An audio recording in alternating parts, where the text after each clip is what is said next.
Thank you, Madam Chair. Thank you to the administration and then those that are here. I'm happy that I'm sitting right next to my friend who I've been meeting with for now since we came back to session on this issue. And I just want to start out by saying, the chair opened up our meeting with, this is a Democrat plan. And I hate partisanship because these are real problems that have to happen. And typically, we don't get to the table very often as our side of the aisle to actually talk about these issues. Because I've been working on this for some 10 years now with rural hospitals in my district that have been facing these same issues about Medi-Cal reimbursement rates, and I've been trying to keep them together. And I represent all kinds, district hospitals where we actually pay a property tax to have a hospital. I have nonprofits, I have for-profit, I have them all. And I want to just give you a flavor of the difficulties of what we are dealing with here. First of all, thank you to the administration for coming to the table and giving us actually ointment. It isn't a Band-Aid, it's a thumb in the dike because we have huge problems in this area. And I want to take this opportunity, Madam Chair, to just let out the problems that we're going to be faced with in 2 months because I won't be at the table with the governor and the Democrats talking about this. So this is my opportunity to say what I think needs to happen. First, we should know that in 2010, we gave about $18.5 billion out of the general fund, and we're giving out $35 billion today out of the general fund to help Medi-Cal and Medicaid reimbursement rates. 8.4 million Californians in 2010, or 23% of them, were enrolled in Medi-Cal. We are on a pace that's extending that by much. 15.5 million Californians are now getting Medi-Cal, using Medi-Cal. That's some 40%. We've added undocumented, we've added all kinds of people, which this legislature did, without increasing the rate which hospitals get reimbursed 74 cents on every dollar they spend. You cannot run a business if your reimbursement is 74 cents and you're spending $1. That is the fundamental problem with our healthcare system. And there are a lot of legislators who, are focused on one portion of it. Maybe it's labor, maybe it's, some hospitals don't do a very good job and some do better jobs. But at the end of the day, you can't run a business losing 26 cents on every dollar you spend.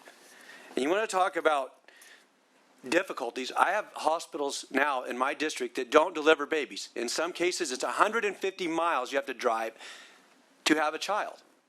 And those are poor people who don't have public transportation and don't have cars.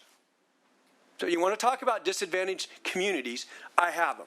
And we've been dealing with this for some time. Now I'm going to talk about some of the fixes that I think need to happen when you have those discussions. Number one, Governor Brown, we did the MCO tax. I voted for it as a Republican, got slammed by Howard Jarvis and all the people that don't want taxes, but we actually got money from the federal government. And the plans did not want this to happen because they have to pay. Now, I voted for it. We got AB 97 clawbacks, which helped my little hospitals. That money they already spent had to pay back. But the money went to the general fund. The money that we gained went to the general fund. And Governor Brown and all of us spend it on whatever we want to spend on. We need to do the MCO tax again. We need to have the plans at the table. And we need to give the money to healthcare, where it should go. And help drive up the reimbursement rate so you don't lose 26 cents on every dollar you spend. Number one. And I'm going to talk about something else that most people don't like to talk about. Kaiser. You don't hear Kaiser in here because the governor did a no-bid contract, or basically he negotiated the deal during COVID, and Kaiser got a sweetheart deal. And then, a year later, the legislature came back and ratified his deal. So now it's law.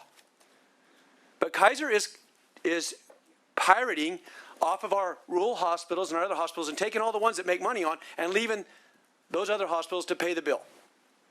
So that is exactly what is happening here. I want to thank the administration for coming to the table to help put a Band-Aid on an issue that is huge.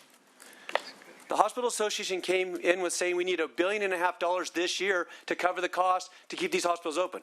So we have a lot of work to do. This needs to be bipartisan, which it is in our working group, and we're talking about some of the issues. But this is not going to go away. This is going to be here for some time until we figure out a funding source to reimburse a reimbursable rate that actually keeps them in business.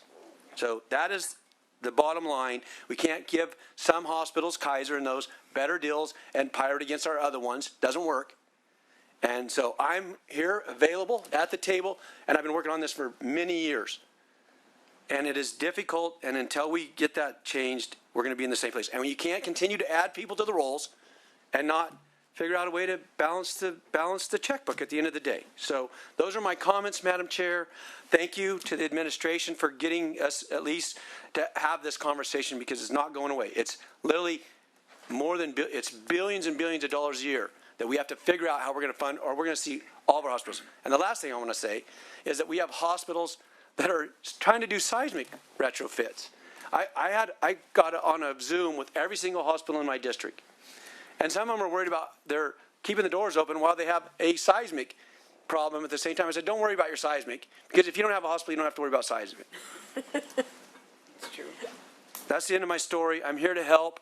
This is complicated. It's not easy, but we need to talk about the real things that are happening with our hospitals. And it isn't just one problem. It's several problems that are stacked on top of each other. Thank you, Madam Chair, for allowing me to expand my thought process.